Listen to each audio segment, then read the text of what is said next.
हम तो कभी मंदिर जाते हैं तो उससे कहते हैं माला जो है 2 रुपए की, इसे 1 रुपए की दे दे भैया। अरे मंदिर में तो चढ़ानी है यार। बोले भगवान के लिए भोग कुछ प्रसाद लेना होता है, कहते तो 1.25 रुपए का, 5 रुपए का, 10 का, 11 रुपए का, 51 रुपए का, अंदर से रो रो के लेते हो यार। ये बेकार है, घर वाली ने परेशान कर दिया कि जाके भोग लगाना है, 51 रुपये में आग लगवा दी। घर पे बैठ नहीं कर सकते थे भगवान का भजन। भगवान कहते मेरे बारे में तुम्हारी कैसी धारणा है।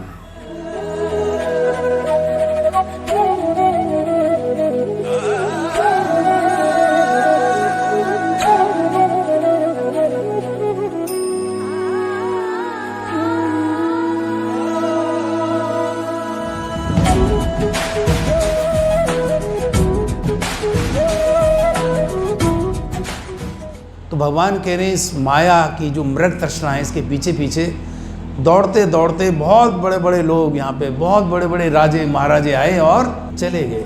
उनका कोई नामो निशान नहीं है। मत कर तू अभिमान रे बंदे, मत कर तू अभिमान। यहाँ पर जो आया है वो यहाँ से चला जाता। और हम यहाँ पर जब तक रहते हैं चिल्ला चिल्ला के कहते हैं हम ये हैं, हम वो हैं, हम ये हैं। मान अपमान, झूठी प्रतिष्ठा, इसने हमको ऐसा कह दिया, हमको वैसा बोल दिया। ये अज्ञानता, ये मूर्खता बिल्कुल हमारी जो है, हमें माया किसी काम का छोड़ती नहीं है प्रभु। जो असली काम था वो हमारा रह गया और हम बेकार के काम जो व्यर्थ थे उसमें हमने पूरा जीवन गंवा दिया।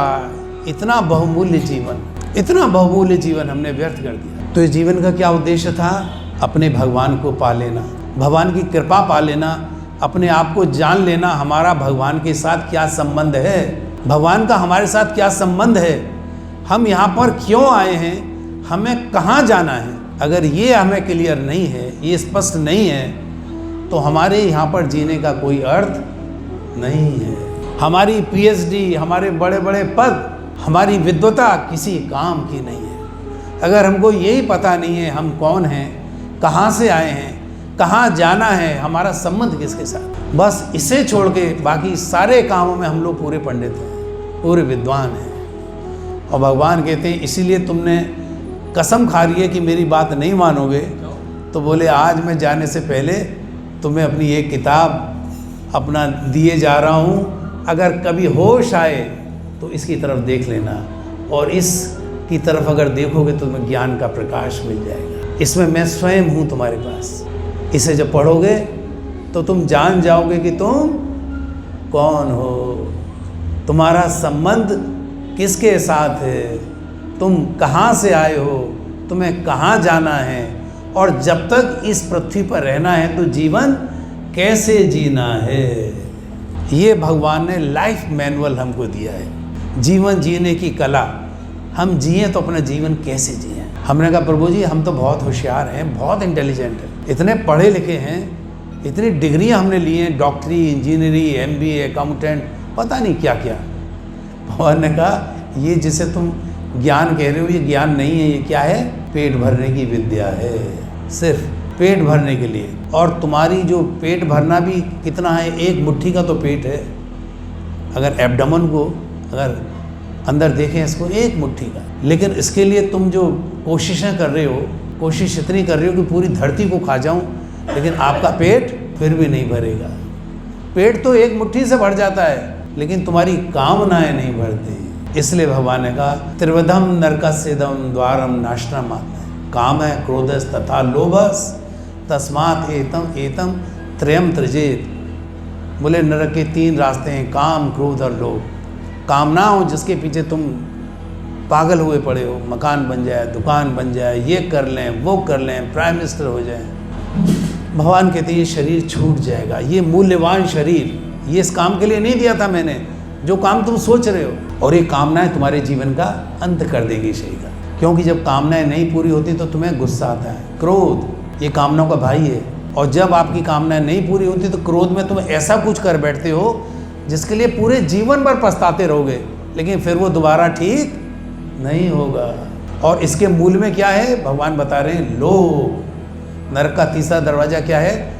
लोभ। ये लोभ है, ये लोभ तुम्हें जीने नहीं देता। हर जगह अपने आप को तुम रोकने की कोशिश करते हो लेकिन नहीं रोक पाते, क्योंकि रजोगुण तमोगुण तुम्हारे साथ लगे हुए शरीर में। इस शरीर में लोभ आएगा ही आएगा, कामनाएं जागेंगी ही जागेंगी। इसमें कसूर किसका नहीं है, ये माया जगत है और इसमें जो शरीर मिला उसके साथ ये रोग इस शरीर के साथ मिले ही हैं। अर्जुन ने कहा तो आप खुद ही बता रहे हो कि इस भौतिक जगत में शरीर के साथ ये रोग हैं, तो हम इनसे कैसे छूट सकते हैं प्रभु? आप ही ने बनाया है ना ये। भगवान कह रहे हैं ना, भूमि रापो अनलो वायु खम मनोबुद्धि है बचा अहंकारम इति में भिन्ना प्रकृति अस्थिता। बोले मट्टी से, पानी से, हवा से, आग से और आकाश, 5 जो स्थूल तत्व हैं, और मन, बुद्धि, अहंकार, इन 8 तत्वों से आपने हमको बनाया है प्रभु जी। भगवान कहते हैं मनः षष्ठानि इंद्रियाणि प्रकृति स्थानी कर्षति। बोले शरीर तो बना दिया मन बुद्धि से, सारा इंटेलिजेंट आपको मैंने, लेकिन ये कर क्या रहा है? बोले ये मेरा भजन, ये मेरे लिए नहीं आ रहा। मनः षष्ठानि इंद्रियाणि प्रकृति स्थानी कर्षति। बोले इस शरीर में भगवान ने क्या किया है? हमको 6 चीज़ें दे दी हैं, बड़ी इंपॉर्टेंट, द मोस्ट इंपॉर्टेंट चीज़ें, जिनका हम मिसयूज़ कर रहे हैं। क्या दिया है? 6 इंद्रिय दी हैं हम सबको। कौन कौन सी इंद्रिय हैं? देखने की, सुनने की, बोलने की, विचार करने की, स्पर्श महसूस करने की, और अंतिम मन, जो कंट्रोलिंग, जो हमारी इच्छाओं को बताता है कि क्या करना है। कर्षति, भगवान कह रहे हैं तुम इस दुनिया में उन इंद्रियों के साथ लड़ रहे हो। क्या कर रहे हैं हम लड़ रहे हैं इस प्रकृति के साथ। और ये प्रकृति किसकी है? भगवान की। भगवान ने कहा मेरी बनाई हुई प्रकृति के साथ तुम अपनी 6 इंद्रियों से लड़ रहे हो। बोली हम कहाँ लड़ रहे हैं? बोले अरे पागल, ये जो पहली इंद्रिय आपकी ये आँख है, इससे क्या करते हो?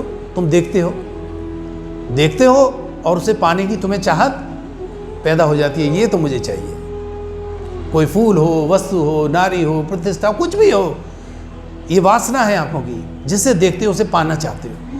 बोले इस इंद्रिय से क्या देखा तुमने और क्या पाया? बोले कुछ नहीं। तुम्हारे हाथ ये इंद्रिय क्या है? लड़ रही है, प्रकृति को पाने की कोशिश कर रही है, लेकिन मिलेगा कुछ नहीं। कान सुनने की कोशिश कर रहे हैं सुंदर से सुंदर म्यूजिक, लेकिन बोले इस जगत का म्यूजिक, इस जगत का संगीत तुम्हारी आत्मा यानी तुम्हें कभी भी तृप्त नहीं कर पाएगा।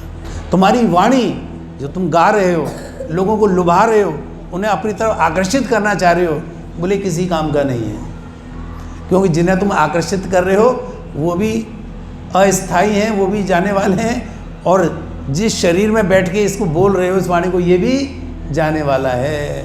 तो बोले किसे लुभा रहे हो, किसे आकर्षित कर रहे हो? ये जो दिन रात आप अपनी मात्रा स्पर्शास्तु कौनते है शीतोष अपने शरीर को प्रसन्न रखने के लिए, से जाड़ा न लगे, गर्मी न लगे, दिन रात इसकी सहूलियत के लिए ख्याल करते हो, बड़े बड़े मकान बनाते हो, एयर कंडीशन करते हो। बोले किसके लिए कर रहे हो? इस शरीर के लिए। बोले मेरी प्रकृति का नियम है, तुम्हें कुछ ही दिन रहना है यहाँ, चले जाओगे अभी अगले पल मैं बोलते बोलते यहाँ से चला जाऊँ। तो भगवान कह रहे इसके लिए इतना लंबा चौड़ा इंतजाम, इतनी सारी ऊर्जा तुम कहाँ लगा रहे हो उस चीज़ को जिसके प्राप्त करने का कोई लाभ नहीं। ये सारी इंद्रियां हमें कहाँ लगानी थी? ठाकुर जी कहते हैं ये इंद्रियां लगानी थी तुम्हें मुझे पाने के लिए। हमारे जीवन का उद्देश्य था भगवान को पाना, और भगवान को पाने का क्या अर्थ है? भगवान की कृपा पा जाना। जो भगवान के भक्त हैं प्रभु जी, वो मुक्ति या मोक्ष की बात नहीं करते कि हम मुक्त हो जाएं, सायुज्य मुक्ति मिल जाए। यानी हो सकते हैं कि जैसे भगवान के शरीर में लीन हो जाना। आप कथाएं पुराण सुनते हैं ना कि उसकी आत्मा निकली किसी राक्षस की और वो भगवान के शरीर में लीन हो गए।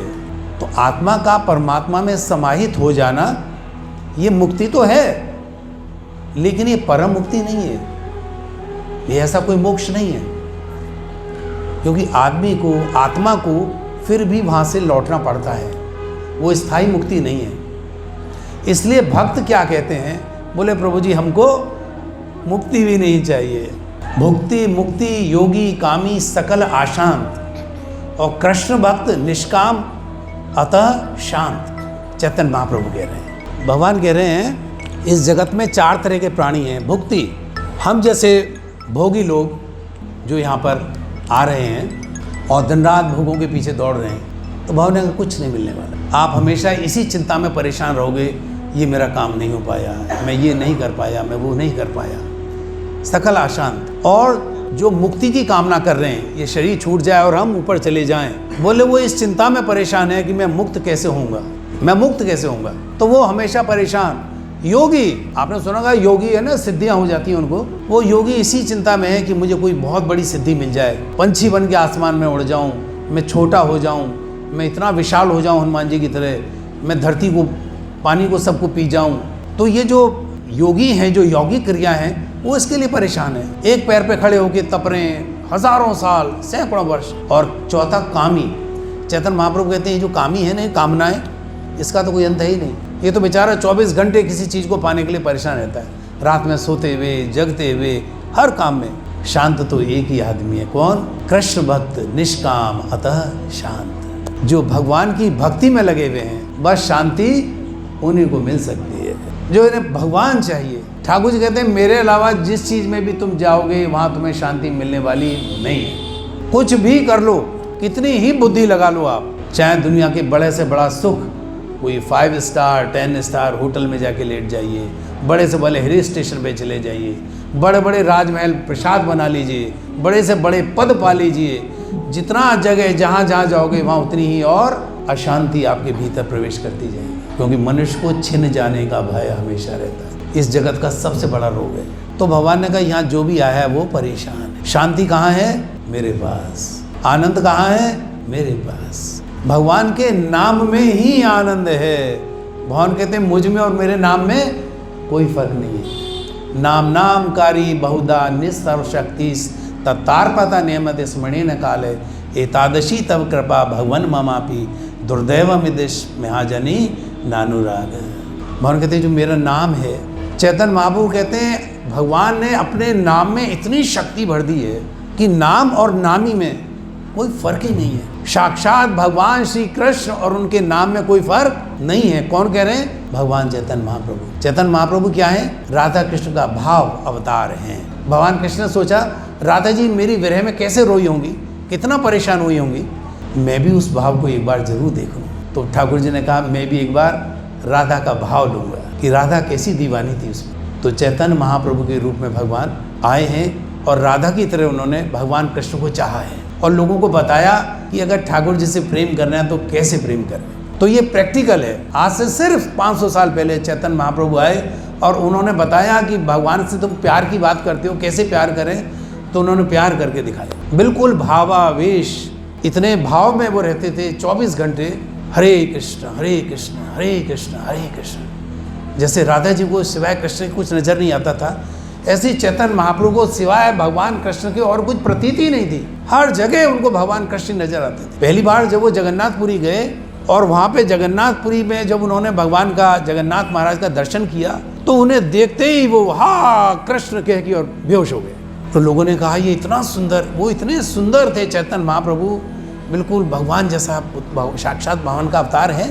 तो उनकी रूप मोहिनी ऐसी थी जो उन्हें एक बार देख लेता था बस वो आकर्षित हो जाता था। तो जब वो बेहोश हो गए तो उनको वहाँ एक सार्वभौम थे जो वहाँ के पुजारी, वहाँ के जो चीफ, जो एडमिनिस्ट्रेटर थे, जो मंदिर का प्रबंधन देखते थे, वो उनको ले गए अपने घर पे और उन्होंने उनका बड़ा उपचार किया, ये ठीक हो जाए, दवाइयाँ दें। लेकिन चैतन्य महाप्रभु समाधि में बिल्कुल बेहोश हो गए जगन्नाथ का दर्शन करके। तो पीछे से चैतन्य महाप्रभु के शिष्य आए हरे कृष्णा करते हुए, बोले चैतन्य महाप्रभु कहाँ गए? बोले जी वो चैतन्य महाप्रभु थे। बोले हाँ। बोले वो यहाँ अपना ले गए हैं उनको प्रभु जी अपने घर पे, सार्वभौम प्रभु जी। तो वो उनके घर गए पूछते हुए और वहाँ गए तो देखा वो बेहोश है। बोले भैया मैंने तो बड़ी कोशिश की, ये उठ ही नहीं रहे, इतनी गहरी इनको वो है, इनकी सांस चल रही है लेकिन ये होश में नहीं आ रहे। उन्होंने कहा जी हमारे पास तो दवा है ना इनकी। बोले अच्छा तो भैया आप ठीक कर दीजिए। तो वहाँ पे उन्होंने क्या शुरू किया, हरे कृष्णा कृष्णा कृष्णा हरे हरे, हरे राम राम राम हरे हरे, कृष्णा कृष्णा कृष्णा हरे हरे, हरे राम राम राम हरे हरे, हरे कृष्ण।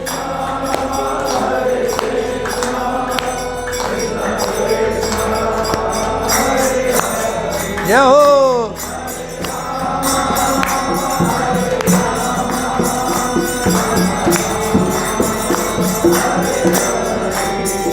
हरे कृष्णा कृष्णा कृष्णा हरे हरे, हरे राम राम राम हरे हरे।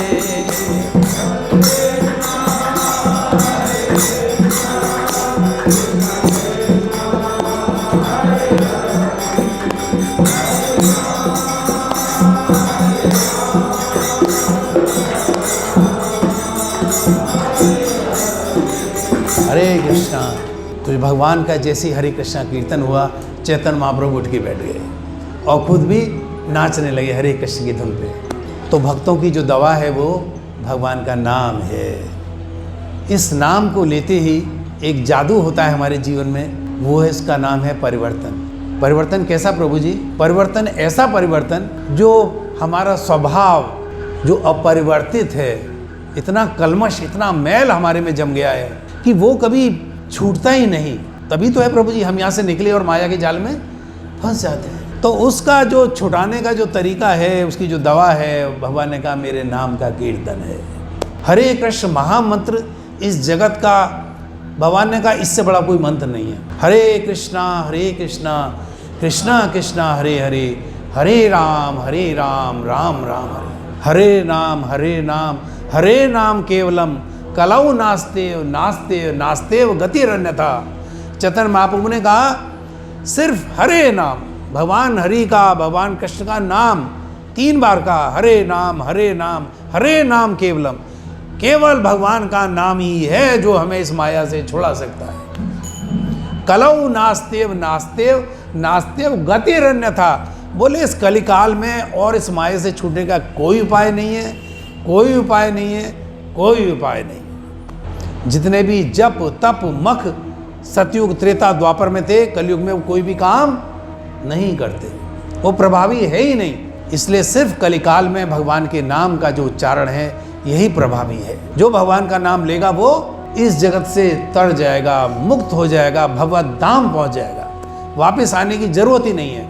और भक्त वहाँ जाके हमने कहा था कि वो मुक्ति नहीं चाहते, क्या चाहते हैं? भगवान की कृपा चाहते हैं। बोले ठाकुर जी गोलोक धाम आपके बैकुंठ जाके भी हमें क्या चाहिए? आपकी सेवा चाहिए, आपकी हमको सेवा चाहिए। इसीलिए संत कहते हैं कि इस संसार में हमें क्या काम करना है? सेवा करनी है। भगवान की कृपा पानी है तो क्या करना है? सेवा करनी है। कैसे सेवा करनी है? बोले जैसे अपने संसार की करते हो, जैसे अपने घर बार की करते हो, जितनी फिक्र के साथ, जितनी परेशानी के साथ, कुछ भी हो जाए मुझे अपने परिवार की सेवा करनी है। अपने परिवार को पालते हैं ना प्रभु जी हम लोग, कितनी शिद्दत से, कितने कष्ट उठा के तुम भूखे रह के भी चाहते हो कि मेरे परिवार को भोजन, इनकी तुष्टि, इनकी सुख सुविधाएं में जुटा लूँ, कुछ भी हो जाए। भगवान कहते हैं अगर ऐसी चाहत अगर तुम मेरे लिए पैदा कर लो, यही जीते जी, कहीं नहीं जाना हमको। भगवान कहते हैं अगर ऐसी चाहत तुमने मेरे लिए पैदा कर ली कि मैं अपने ठाकुर की कैसे सेवा करूं, बोले बस कल्याण हो जाएगा। जितने प्रेम से संसार की सेवा करते हो, भगवान कहते हैं अगर इतने प्रेम से मेरी सेवा करो तो तुम्हें ऊपर जाने से कोई नहीं रोक सकता, मेरे धाम आने से कोई नहीं रोक सकता। भगवत धाम का रास्ता साफ हो जाएगा। बोले कैसे करें, कैसे करें? करते तो हैं, पूरी कोशिश करते हैं, सुबह शाम जाते हैं, घंटी भी लाते हैं, आपकी प्रार्थनाएं भी पढ़ते हैं, आरतियां भी गाते हैं, और क्या करें? भगवान ने कहा यह सब तुम दिखावा करते हो, तुमने मुझे कभी प्यार से चाहा ही नहीं, तुमने मुझे कभी चाहा नहीं। अगर चाह लेते तो ये भक्ति आपकी सफल हो जाए। हम संसार की भक्ति कर रहे हैं। भगवान कहते हैं तुमने अगर मेरी भक्ति सच्चे दिल से की होती तो आपका कल्याण हो जाता।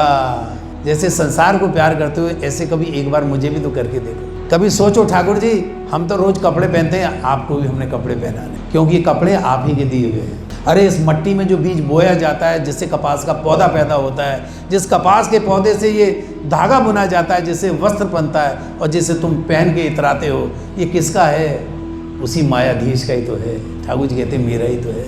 लेकिन हम कभी उसे ये भी नहीं कहते प्रभु जी आपने हमें दिया, आपका बहुत बहुत धन्यवाद। इस मट्टी हवा पानी में जो बीज पड़ता है, जिससे अन्न पैदा होता है, जिसे तुम अपने घर में लाके पकाते हो किचन में, और जिस अन्न को खाते हो, तुमने आज तक कभी कहा है कि प्रभु आपका बहुत बहुत धन्यवाद, आपकी वजह से मुझे रोटी मिल रही, आप ही मेरे पिता हैं, आप ही मेरे मालिक हैं। मैं तुम्हें फ्री में ये हवा पानी दे रहा हूँ, कभी तुमने रोज़ सुबह उठ के हाथ जोड़े मेरे आगे, प्रभु आपका बहुत बहुत धन्यवाद। 2 मिनट अगर अपनी नाक बंद कर लो और हवा न लो तो हमें पता चल जाएगा ये शरीर कितनी देर तक ठहर सकता है। 5 मिनट हम अपने शरीर को बिना हवा के नहीं रख सकते। और ये हवा किसकी दी हुई है? उस परम पिता परमेश्वर की। भगवान कहते हैं तुम्हें कभी याद नहीं आता, सूरज न हो तो इस धरती पे जलवायु और जीवन असंभव है। वो किसका है? भगवान का है। ये सूरज चांद सितारे किसके हैं भैया? ठाकुर जी के हैं। तो भगवान कह रहे हैं ये सब मेरा है, मेरी कृपा से तुम्हारे सारे काम हो रहे हैं। तो गाते तो तुम बड़े प्यार से करते हो, तुम कन्हैया मेरा नाम हो रहा है और मेरा आपकी कृपा से सब काम हो रहा है। बोले गाने में तो बड़े माहिर हो, लेकिन कभी मन में विचार किया है कि हमने आपके लिए क्या किया है? मैंने तो तुम्हारे लिए चलो ये किया है, तुम क्या करते हो? बोले हमने तो कुछ नहीं किया। हम तो कभी मंदिर जाते हैं तो उससे कहते हैं माला जो है 2 रुपये की, इसे 1 रुपये की दे दे भैया। अरे मंदिर में तो चढ़ानी है यार। बोले भगवान के लिए भोग कुछ प्रसाद लेना होता है कि तो 1.25 रुपये का, 5 रुपये का, 10 का, 11 रुपये का, 51 रुपये का, अंदर से रो रो के लेते हो यार। ये बेकारी घरवाली ने परेशान कर दिया कि जाके भोग लगाना है, 51 रुपये में आग लगवा दी। घर पे बैठ नहीं कर सकते थे भगवान का भजन। भगवान कहते मेरे बारे में तुम्हारी कैसी धारणा है? हमारी नज़रों में उस परम पिता परमेश्वर की बस इतनी कीमत है और हम चाहते हैं हमें भगवान मिल जाए, भगवान की कृपा मिल जाए, इस जगत से मुक्त हो जाए। तो ठाकुर ने कहा तुमने मेरे लिए आंसू, 2 प्यार के आंसू ही बहा देते तुम, तो मुझे लगता हाँ तुम मुझसे प्यार करते हो। तुमने तो अपने जीवन में ऐसा भी कभी नहीं किया। तो भगवान कहते मैं कैसे मान लूँ कि तुम मुझे प्यार करते हो? मंदिर आके दूर से ही हाथ जोड़ के और वहीं से चले गए टाटा वो के हरे कृष्णा प्रभु जी, मेरे पास से गुजर के मेरा हाल तक न पूछा, मैं ये कैसे जान जाऊं कि तुम दूर जाके रोए। बोले मैं नहीं मान सकता, मेरे मंदिर आने के लिए, मेरे दर्शन के लिए तुम्हारे पास टाइम नहीं है। दिन रात तुम धन माया प्रतिष्ठा के पीछे पागलों की तरह फिरते रहते हो, अपना जीवन गंवा देते हो, लेकिन जिसने जीवन दिया है उस जीवन दाता के लिए तुम्हारे पास एक क्षण की फुर्सत नहीं है। ये हमारे जीवन का सच्चा इतिहास है प्रभु जी, इस पर चिंतन की जरूरत है। तो जिस दिन हम उसको प्यार करना शुरू कर देंगे, उस कृष्ण कन्हैया को जो हमारे हृदय में बैठे हैं, तो हमारा जीवन धन्य हो जाएगा, उसी क्षण मुक्ति हो जाएगी, जीते जी हो जाएगी।